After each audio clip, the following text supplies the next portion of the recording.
당신의 관심을 밝은 빛으로 생각하십시오. 사물, 사람, 아이디어 등 무언가에 빛을 비추면 그것이 더욱 현실적이 되도록 힘을 실어주는 것입니다. 그것은 관찰함으로써 우주에게 이것은 나에게 중요하다고 말하는 것과 같습니다. 얘들아, 우리 채널에 오신 것을 환영합니다. 오늘 우리는 정말로 놀라운 것에 대해 이야기할 것입니다. 우리의 생각과 믿음이 어떻게 양자 법칙을 통해 우리의 현실을 형성하는 힘을 갖는지 말입니다. 그러니 영상의 좋아요를 누르고 끝까지 시청하는 것을 잊지 마세요.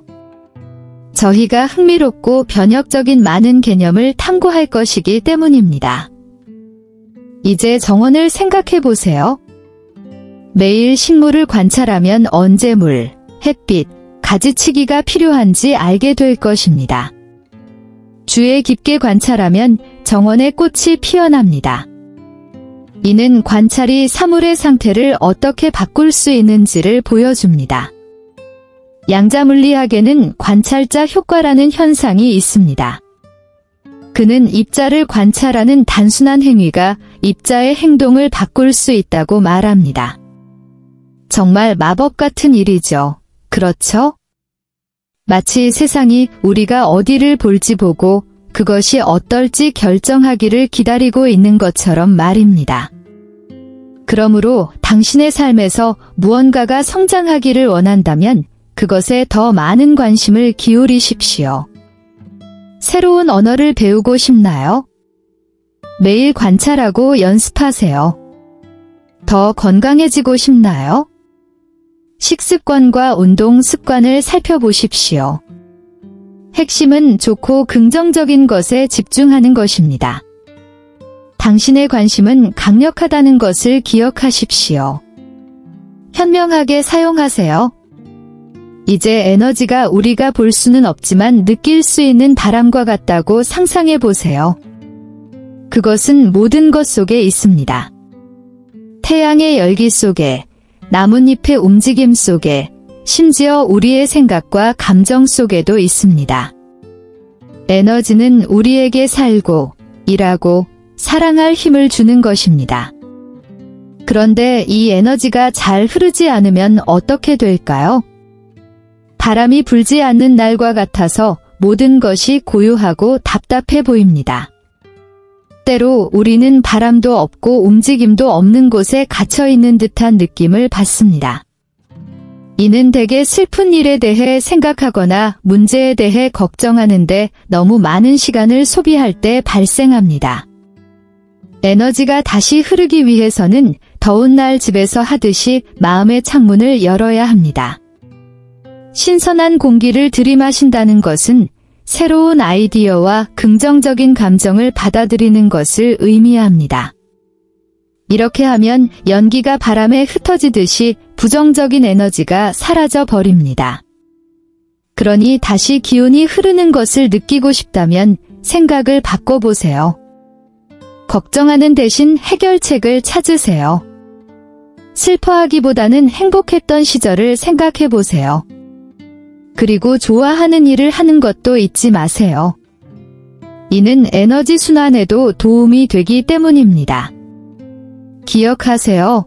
에너지는 소중하며 어디에나 있습니다. 계속해서 흐르면 신선한 바람과 푸른 하늘이 있는 아름다운 날에 있는 것처럼 느껴질 것입니다. 당신이 어떤 것에 대해 많이 생각하면 그것이 당신의 삶에 더 많이 나타나기 시작하는 것처럼 보인다는 것을 알아차린 적이 있습니까? 이것은 우리의 관심이 자석과 같기 때문에 발생합니다. 그것은 우리가 생각하고 있는 것을 우리에게 더 가까이 끌어당깁니다. 이루고 싶은 꿈, 가고 싶은 여행 등 좋은 일들을 생각하며 하루를 보내면 그 좋은 일들이 일어날 수 있도록 힘을 주는 것입니다. 그것은 마치 당신의 삶의 정원에 긍정적인 것들의 씨앗을 심고 있는 것과 같습니다. 하지만 해결할 수 없는 문제처럼 나쁜 것에만 집중한다면 정원에 있는 식물에 물을 잘못 주는 것과 같습니다. 이 식물들은 자라서 모든 것을 차지할 것이며 머지않아 그것들을 위한 공간만 남게 될 것입니다.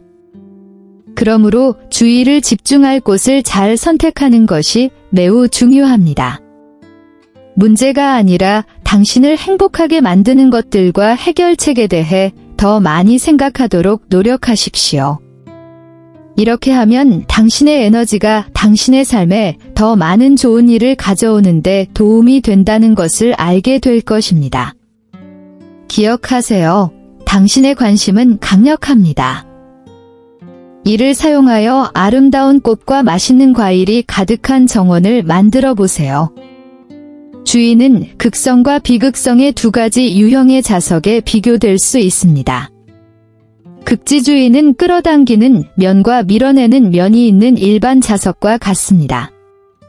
당신이 정말로 원하는 것에 집중할 때 그것은 자석에 끌어당기는 면을 사용하여 그 욕구를 당신에게 더 가까이 끌어당기는 것과 같습니다. 예를 들어 당신이 정말로 시험에 합격하고 싶고 그것에 대해 항상 생각한다면 당신은 그것을 실현하기 위해 에너지를 주고 있는 것입니다. 하지만 중요한 세부 사항이 있습니다. 자석은 사용자가 원하는 것이 좋은지 나쁜지 알지 못하고 단지 사용자가 주의를 기울이고 있다는 것만 알 수 있습니다. 그래서 시험에 대해 걱정하고 실패할 거라고 생각하면서 하루를 보낸다면 그것은 원하지 않는 결과를 끌어당기기 위해 자석을 사용하는 것과 같습니다. 무극성주의는 면이 없는 자석과 같습니다. 끌어당기지도 밀어내지도 않고 모든 것을 중립적으로 관찰할 뿐입니다. 감정에 휩쓸리지 않고 상황을 이해하고 싶을 때 좋습니다. 마치 시험을 보면서 나는 최선을 다해 어떤 결과가 나오든 받아들일 거야 라고 생각하는 것과 같습니다. 극성이든 비극성이든 당신의 주의력은 강력합니다. 그것을 현명하게 사용하여 좋은 것을 끌어들이고 판단하지 않고 주변 세상을 이해하십시오.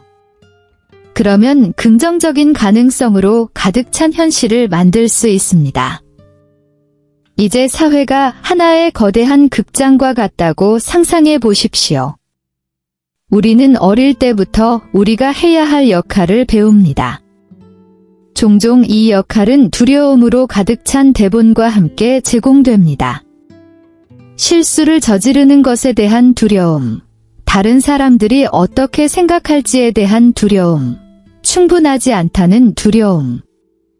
이러한 두려움은 우리를 묶고 진정한 우리 자신이 되는 것을 방해하는 보이지 않는 사슬과 같습니다.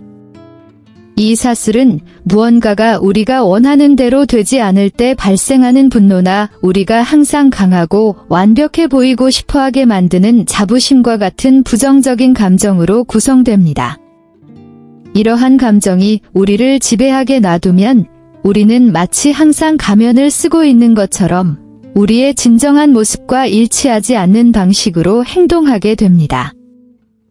하지만 여기에 좋은 소식이 있습니다. 우리는 이 마스크를 벗을 수 있습니다.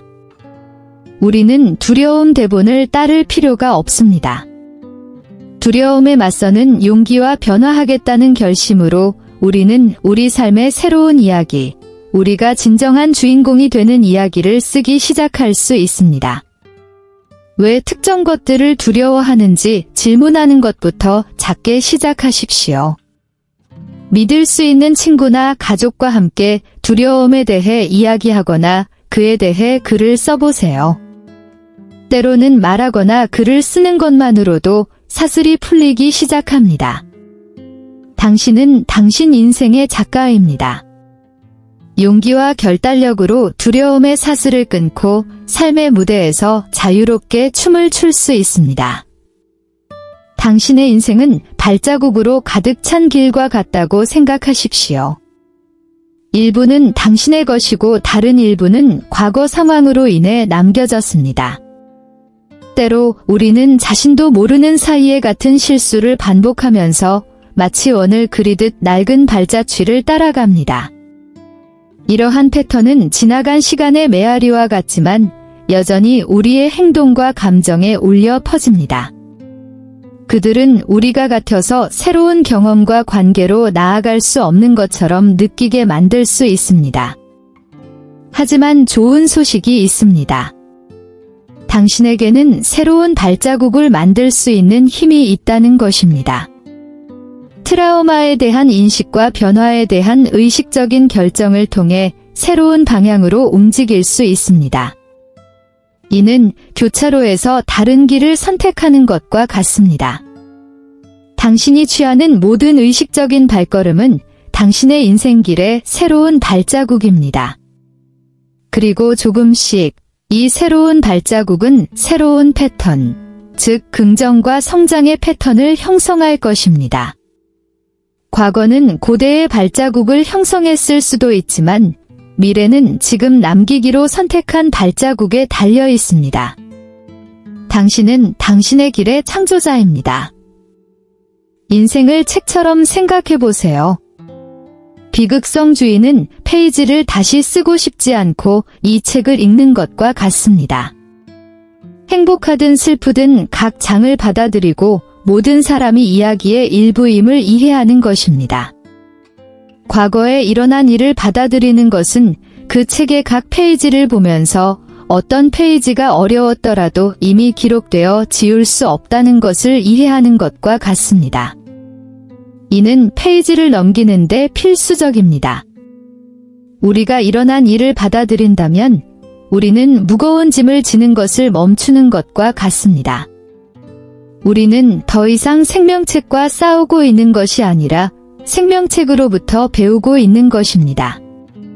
그리고 이 수업을 통해 우리는 우리가 원하는 곳으로 우리를 안내하는 행동과 생각을 선택하면서 새로운 장을 쓰기 시작할 수 있습니다. 비극성주의를 통해 우리는 삶을 더욱 투명하게 볼 수 있습니다. 이미 일어난 일을 판단하거나 바꾸고 싶지 않으면서 우리는 평온함을 찾고 현실을 더 나은 것으로 바꾸기 시작할 수 있습니다. 과거는 당신의 일부이지만 그것이 당신의 미래를 결정할 필요는 없습니다. 무극성 수용과 마음 챙김을 통해 진화와 변화로 가득 찬 새로운 길을 걸을 수 있습니다. 인생은 나침반을 가지고 강을 항해하는 것과 같습니다. 수락 및 리디렉션 방법은 물이 거친 경우에도 올바른 경로를 찾기 위해 나침반을 사용하는 것과 같습니다. 첫 번째 단계, 수락. 받아들이는 것은 강에 조류와 역류가 있다는 것을 인식하지만 이에 맞서 싸우지는 않는 것과 같습니다. 비록 일부가 어렵더라도 강의 각 부분은 여행의 일부라는 것을 이해하는 것입니다. 2단계, 위장된 축복을 알아차리기. 그렇다면 이제 강 한가운데 보물섬처럼 숨겨진 축복을 찾아볼 시간이다. 우리를 더 강하고 현명하게 만드는 것은 각 도전에서 배우는 교훈입니다. 세 번째 단계, 주의 재지정. 마지막으로 올바른 바람을 잡기 위해 돛을 조정하는 등 우리가 가고 싶은 곳으로 주의를 돌립니다. 우리는 무엇이 우리를 앞으로 나아가게 하는지, 기회와 성장하고 변화할 수 있는 능력에 초점을 맞춥니다. 기억하세요. 인생의 나침반은 당신의 손에 달려 있습니다. 수용, 인식 및 집중을 통해 더 잔잔한 바다로 항해하고 새로운 지평에 도달할 수 있습니다. 무슨 일이야? 우리 삶을 바꾸는 비결은 바로 여기, 우리 머릿속에, 그리고 우리가 매일 하기로 결정하는 일에 있다는 것을 기억하세요. 초점을 받아들이고 변화시키는 계획을 통해 우리는 좋은 모든 것이 우리 삶에 들어올 수 있는 문을 엽니다. 나는 당신이 채팅을 즐겼기를 바라며 그것이 내부의 불꽃을 일으켰기를 바랍니다. 소식을 알리고 아래에 장난스러운 댓글을 보내고 채널을 구독하여 아무것도 놓치지 않도록 하는 것을 잊지 마세요. 그는 다음번에 이 삶을 변화시키자고 말했습니다.